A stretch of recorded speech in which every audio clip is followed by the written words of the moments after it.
following, but then you also, like, you're leading your team. So whilst you are following someone, you're leading your team and they're kind of following you. I always have believed in this idea of you can't be a good leader if you can't be a good follower. And how would have that play? If have you observed that in your life? Do you think that has that been true or not true in your life? So the concept is you can't be a good leader if you can't be a good follower. Yeah. Where does that come from, if I can ask? No, That's what you believe, right? I think it works for me because to be a leader, before you become a leader, to take that position. Sure, yeah, it makes sense. You start learning how to follow. Once you follow the right ones, and then you build that capacity to be a leader. Got it. Nobody's born leader. You just understand how to follow. Sure. And then it's on your own journey. It's a matter of time, and you become a good leader. Yes. So in that, I guess, having a mentor, you do kind of follow, you follow in that leader at that time, and then it kind of helps you elevate into, like, if I think of the person I was when I first started Design Studio Perth, like, my core is still there, but I'm a very different Tracy, probably grown a lot, got a few more war scars. So you do become... Sore heels. Yes, a lot more shoes as well. So you do... It's a journey where you do become quite a different person and how your perspective on things change. So, yeah, I think it's through that following. You're going through quite a transformation while you are following, but then you also, like, you're leading your team. So whilst you are following someone, you're leading your team and they're kind of following you, So it's a transformational journey that one goes through as you're a leader and as you follow. Does that answer your question? Yeah. Yeah.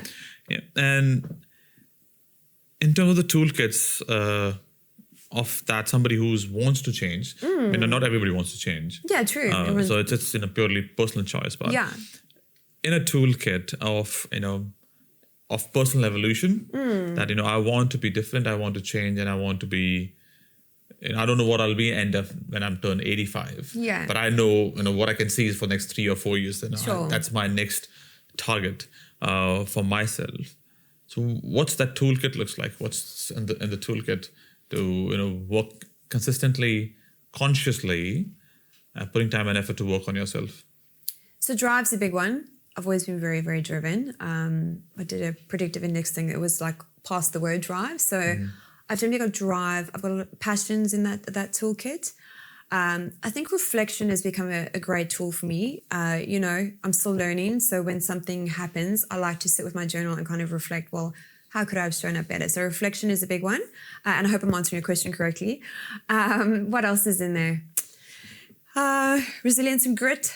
That's a big one. I think, like I said, having that, being mindful that you're a human. So there are times where you are going to fail, and that's fine. So that's why that resilience is very big. And again, I hope I'm answering your question correctly. What else is in my toolkit? What else would be in there? Let me give some thought. Determination. Also to listen. I have a problem where I like to talk a lot and I don't listen enough. So sometimes I literally have to tell myself, Tracy, just stop and listen to what the person is saying. Again, God bless Paul. I'm often in my jar and I can't see the label. And sometimes someone will try and show me a different way. And that jar's got a very tight lid on. So I do try and step outside that.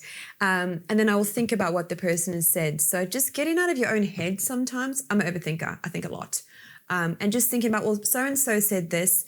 If something does trigger me, I'm usually like, well, there's probably a certain percentage of truth to that. That's why it's triggering me. So again, in my morning routine, I will say, so-and-so said this, ChatGPT, my new friend. Why might this be triggering me? And then it gives me a bit of insight into why I might be acting in a certain way. And I can curve that because I now know, well, that's a response because of this happening, but now you've got the ability to change it. So again, if you just keep doing the same thing, it's not going to drive any different results. So yeah.